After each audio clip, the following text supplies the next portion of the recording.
Tyler Jackson at PlaySheetSports.com here, and I am in Charmco, joined by Kelly Vaughan, head coach of the Greenbrier West Cavaliers. Kelly, how are you doing on this brisk Wednesday morning, 9 o'clock? Doing well, doing well. Very happy to be here. Kids showed up on time, got these pictures taken care of, and that's a good thing to mark that off the list. Absolutely. You want to avoid as many distractions as possible. First thing I want to ask you about is the weather. You know, we talk about small talk, but this is, I think this has been great camp weather for the kids to start off.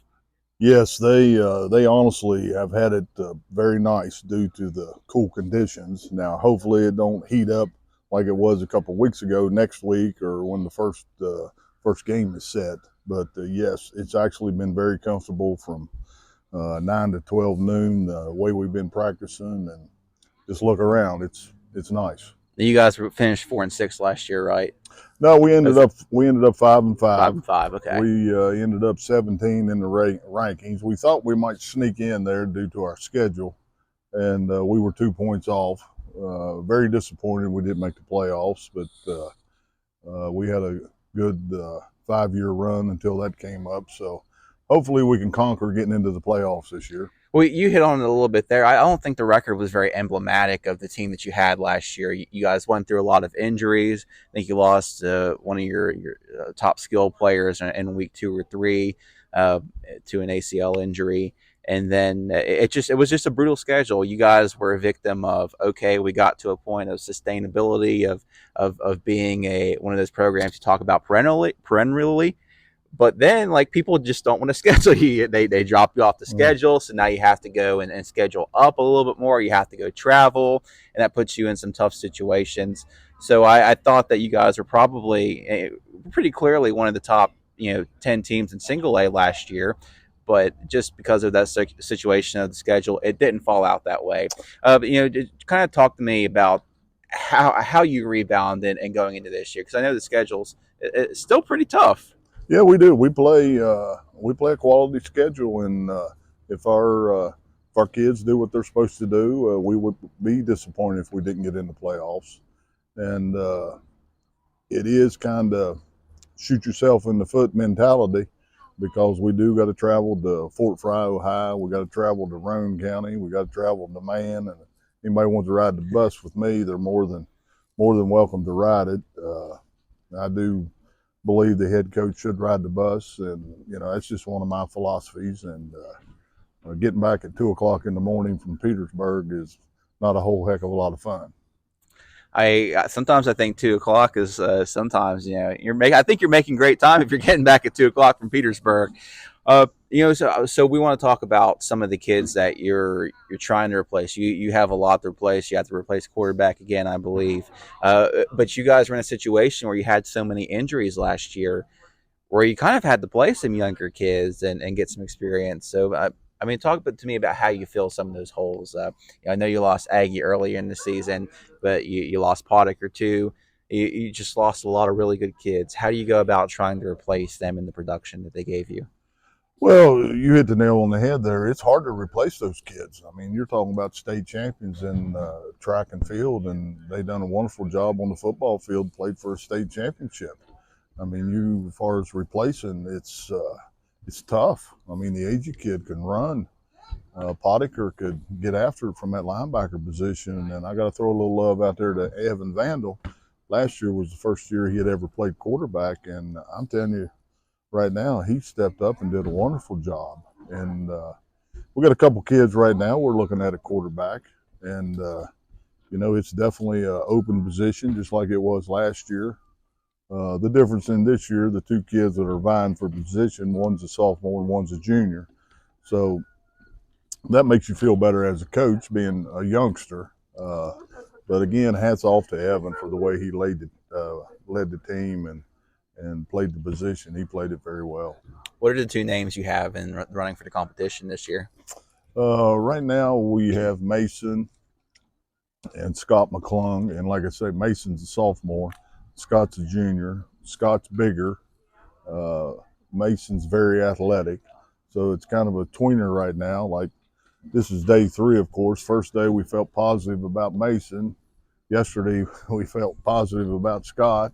So, it's going to be a competition, which I hope they understand that competition makes them better and they can't ease up.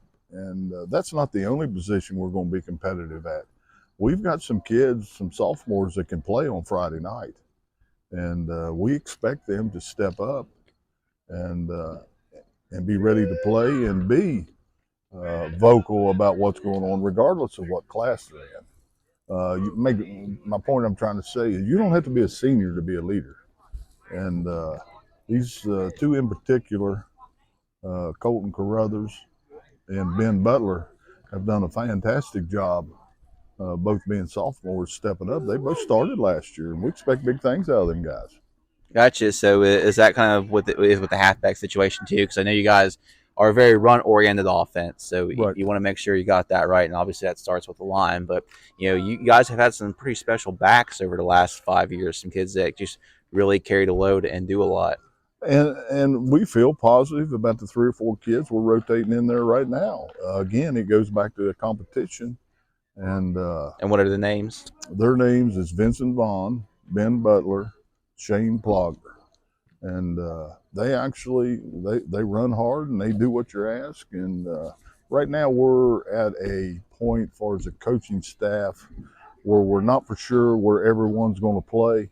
We've got to do our evaluations and speak among the staff to put our kids in the correct position. And that's the great thing about the history of Greenbrier West is, for example, we have a couple kids, Rhodes kids, that would like to play tight end, but they've agreed to move down to the line to help. And, I try to uh, instill how important team is. And I'll throw a little curve out there and I'll tell them, I said, well, I played quarterback and nose guard. Now, how often do you hear that from a kid? So I'll throw that little curve in there. But the fact is, over the years, we've had kids to play not necessarily the position they want to play, but they're team oriented, and you can look up there on the football locker room and see that the success we've had over the years, and that's one point. Gotcha.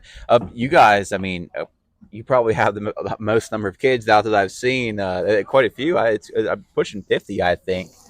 So talk to me about how you go about making sure getting everyone gets reps, because that's always an issue at the single A level. Is sometimes you don't have enough to do much. I remember Dave Moneypenny telling me when he was at Fayetteville, the last year there, he said I had 36 kids. He said I had to break out a whole new practice plan because I'm not used to. I'm used to 19, 20 kids, but you guys, it's totally different. You're able to have JV games. You're able to really build, and you're not really stretched in. So talk to me about how you go about getting such a high number of participants out each year, and what the benefits are of that to developing the program.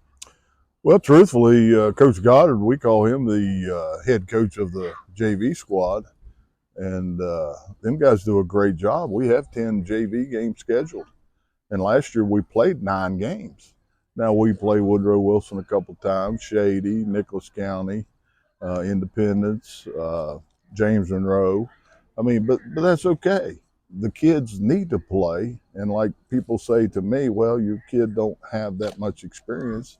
When you look back, they've played against those teams, and I was picking on Coach Goddard. I said, Lord, with that schedule, if they had a JV state championship, you could get in without a win.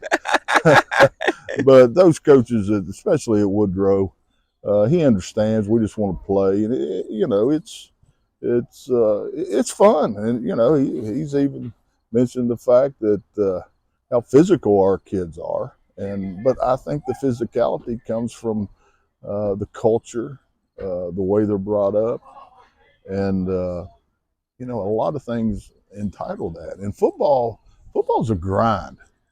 Basketball, you can roll the balls out. I'm sure Football. Coach Robertson will love to Oh hear yeah, yeah, that. he'll laugh at me. Remember, I help him in basketball too.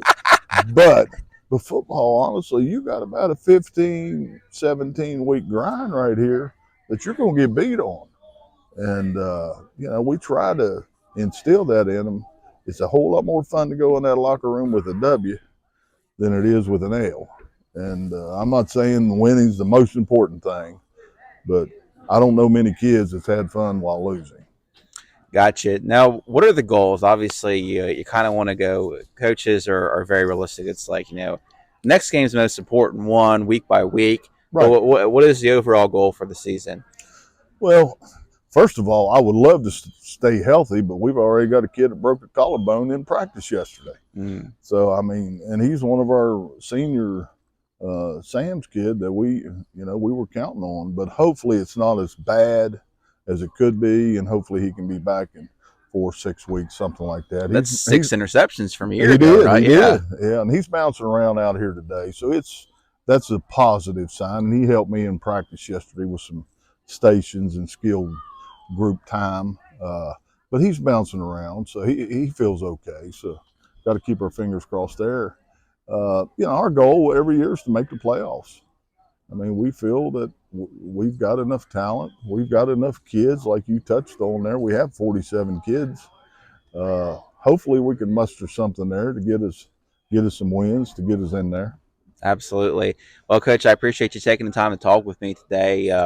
Always great to stop by Charmco, and this is actually my first time seeing the new field. Looks beautiful. I like the renovations that you've done to the place.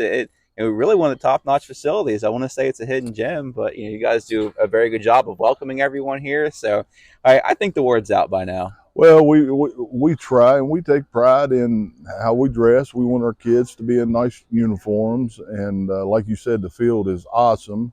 Last year, we got our what we call touchdown terrace built up at the locker room. It looks very nice. We got the pavement done here where the concessions and get to the bleachers is. And right now, as we speak, we're redoing the locker room. That's the reason the kids can't go in there. We're using the opponent's locker room as we speak. And I told Jerry, I said, that's not near as bad as having to ride the bus to the Greenbrier a few years ago to practice when they was redoing the field. So we'll take a little, hey, that's little stuff. And actually, I got to mention this while we're in conversation. That locker room's going to be named the Paul Raines locker room. We lost him last year, and the kids loved him. They called him Uncle Paul, and that's going to be left for him. We're going to call that the Paul Raines locker room once it's complete. You talk about his impact on the program. Oh, he was one of those guys as a high school coach that you love. He did not have a hidden agenda. He did not pick and choose. He just wanted to be part of the kids' lives. And he had a daughter that unfortunately passed, and I think it just brought him closer to other kids. And he would come into coach's office, sit there on the couch, and every kid would come through and say, "What's up, Uncle Paul? How you doing, Uncle Paul?" And that's what it's about. I mean, you got to make these kids are making memories. I mean, this year we're making memories every day, and that's what high school ball's about. And but no, Paul was a wonderful man, and his wife Vicky and my wife Marcy, uh, they're best of friends, and they'll go out and eat dinner a couple times a month just to have something to do for as Mm-hmm. far as the ladies. And but yes, we definitely thought the world of Uncle Paul, and definitely miss him. Gotcha. Well, Coach, thank you once again. I appreciate you taking the time to talk with me today. It's always a pleasure. Thank you. Appreciate Absolutely. you.